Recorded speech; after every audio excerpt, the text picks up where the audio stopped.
Pois é, gente, e infelizmente nós chegamos nas atuais do manhwa que vocês estão gostando tanto. Foi uma jornada bem rápida, mas que gostei bastante de percorrer com vocês. Eu não vou falar muito aqui agora sobre isso, e só vou falar mais pro final. Mas por hoje, a gente vai ter que dar um até logo pra nossa querida Letícia. O capítulo começa com a Rei pegando uma carona com o Jade pra voltar pra mansão, só que durante o caminho, passando por um dos becos em que ela vivia, ela acabou vendo que o lugar não era o mesmo de antes, porque agora tinha um santuário no lugar. E o mais impressionante é que o nome do santuário era Rei. E o Jade e o Kallen basicamente explicam que isso tudo era coisa deles. A Letícia, sempre que passava por aqueles becos, acabava ficando com um olhar triste, e para poder conquistá-la e deixá-la mais feliz, eles compraram a maioria das casas que tinha ali para poder construir aquele santuário, para que assim as crianças dos becos não acabassem morrendo de frio. Além de também, o motivo do Kallen ter feito isso foi para ela começar a chamá-lo de papai, o que no começo era bem difícil para ela, mas depois disso ela começou a chamá-lo. Ai, calma aí, quase chorei aqui que essa cena acabou sendo meio emocionante. Após isso, a gente vai pro Leon e pro Leiden, que já estavam se preparando para meter o pé dali. Mas o interessante é que a gente acaba descobrindo que o Dr. Sibel foi a pessoa que ajudou os irmãos a matar o Percy. Ele simplesmente num dia qualquer, de algum jeito sabia da situação dos irmãos e incitou eles a cometer aquele assassinato com o seu plano. Mas como eles acabaram falhando de não serem descobertos, o Sibel não falou nada e só deu aquela flor pros irmãos entregarem na mansão do Kallen. Só que nem isso esses dois fizeram direito. Ao invés de deixar aquela flor, eles deixaram uma rosa azul que era um símbolo de arrependimento e gratidão. E como esses dois foram os incompetentes em tudo que era possível, eles já tinham se preparado para ir para outro lugar e recomeçar a sua vida. Mas logo quando eles iam entrar no trem, um deles acabou vendo uma pessoa que deixou eles paralisados. E não preciso nem dizer quem é, o Dr. Sibel, que ficou se fazendo de cara atrapalhado. Ele acaba chegando nos dois, deixando eles trancados mais que tudo, e diz que estava lá para pagar a multa deles, já que ele tinha feito 3 pedidos para eles. O primeiro era cometer um crime perfeito, o segundo era não ser pego pela polícia, e o terceiro era deixar a flor vermelha na cena do crime. E mesmo assim, eles não conseguiram cumprir nenhum dos pedidos. Eles acabam ficando com medo, mas dizem que tinham que pegar o trem dele. Só que quando eles foram ver, o mesmo trem que eles iam pegar começa a pegar fogo do literal nada. E quando o Sibel foi devolver o ticket deles, eles começaram a se sentir estranhos, com algo parecido com o que o Kallen tinha feito com eles. E seja lá o que estava sendo usado neles, foi o suficiente para poder dar uma morte indolor para eles.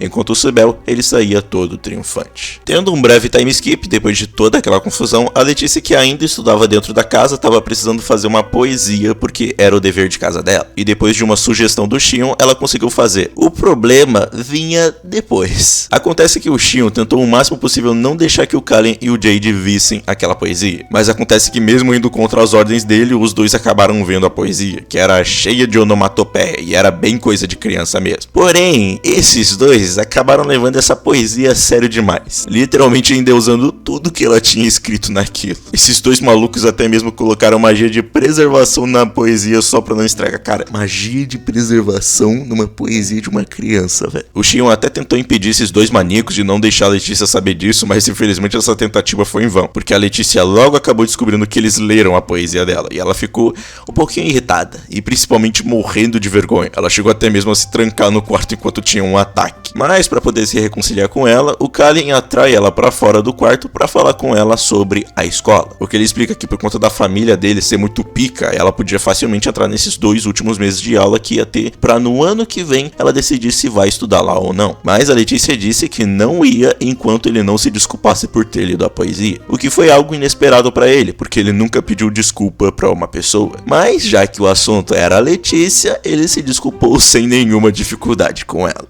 Cara, o que uma criança não faz com uma pessoa, né? Após isso, a gente tem outro time skip, com o dia da Letícia ir pra escola tendo chegado, e a Mariane que tava bem sumida arrumando ela. Mas uma pequena dúvida que deixaram no ar foi quando o Kallen disse pra Mariane a escola que a Letícia estudaria. E saber a informação acabou deixando a Mariane bem preocupada e deixou a Letícia curiosa. E durante o caminho, ela fala que o verdadeiro problema daquela escola era que os nobres daquela escola eram do maior nível de nobreza que tinha naquele reino. E ela não quis dizer isso em status social. A gente vai descobrir do pior jeito jeito possível. Assim, depois de chegar na escola, eles logo conhecem a Madame Polione, que era a dona daquele lugar. E ela recebe eles muito bem lá, ao ponto de te deixar pensando que nem a Letícia de que aquela mulher era bem elegante. Só que aí chega a Mariane e fala que ela não era uma mulher e sim um homem. Puta que pariu, mais um trap para a lista. Essa lista não vai acabar nunca, cara. Bem, depois de se despedir do Duque, a Letícia começa a conhecer as outras garotas de lá, com a primeira se apresentando sendo a Lavigne, que nem perdeu tempo e já começou dizendo que, tirando a Letícia,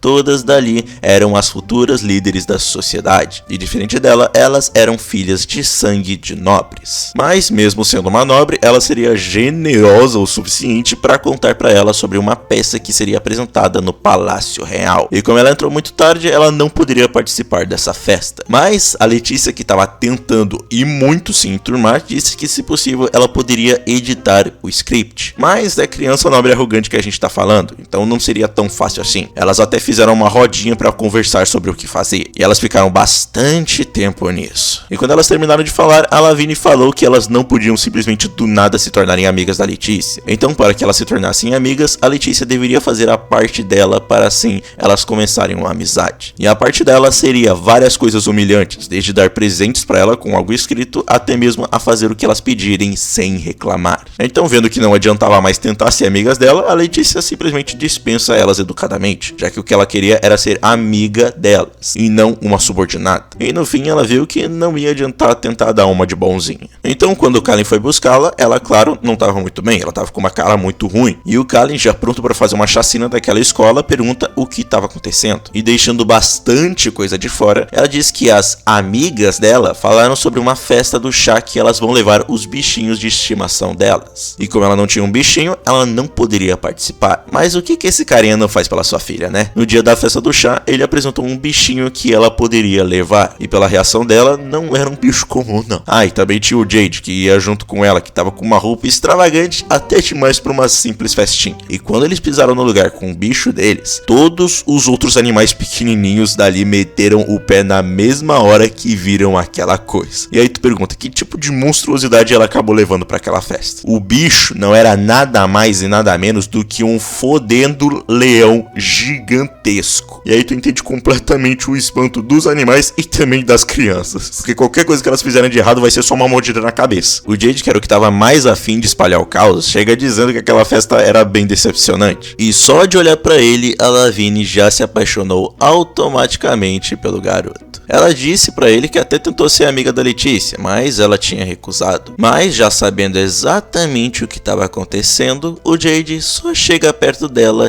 e diz que ela deveria ser um pouco mais esperta. Afinal, ela era a quinta princesa do reino, mas a Letícia era a única filha dos Lowelton, e por isso ela não deveria deixar a relação entre as duas famílias ácida. Caso contrário, o rei não iria mais mimá-la tanto quanto a mima. E não satisfeito, ele ainda diz para Letícia cumprimentar as amigas dela, já que elas estavam até mesmo chorando de alegria por ter a presença dela ali. A Letícia fica meio assustada por ver o Jade daquele jeito, mas ela decidiu entrar na brincadeira. Ela cumprimenta as amigas dela e até diz que nem fazia ideia que a Lavigne era uma princesa, mas no fim ela esperava que elas pudessem se tornar futuras amigas, e principalmente ela esperava que a Lavigne estivesse sorrindo na próxima vez que elas se encontrassem. E rapaz, a prota ela do nada adotou uma postura que até eu fiquei impressionado quando eu vi. Vou dizer que ela tava precisando colocar umas pessoas nos seus devidos lugares. Quando eles voltam pra carruagem, o leão, que tava sendo uma arma mortífera, age de um jeito todo carinhoso, e a Letícia até que gosta bastante do pelo dele. Mas ela logo deixa esse assunto de lado, ficando preocupada com o que vai acontecer no futuro, acreditando que o que eles fizeram vai fazer ela ter que sair da escola. O Jade diz que ela pode decidir sair da escola quando ela quiser, mas ela sempre deveria falar pra eles as pessoas que importunam ela. Caso contrário, ele teria que repreender ela. E só aquela simples frase fez ela perceber algo importante nela mesma, que foi o fato dela ter mudado. Se fosse a ela antiga, ela teria feito todos aqueles pedidos estúpidos daquelas garotas e talvez até mais. Mas agora era diferente. Agora, a família dela trata ela tão bem que ela se sentiria envergonhada se deixasse os outros desrespeitá-la. E por causa disso, ela não vai mais se deixar ser menosprezada.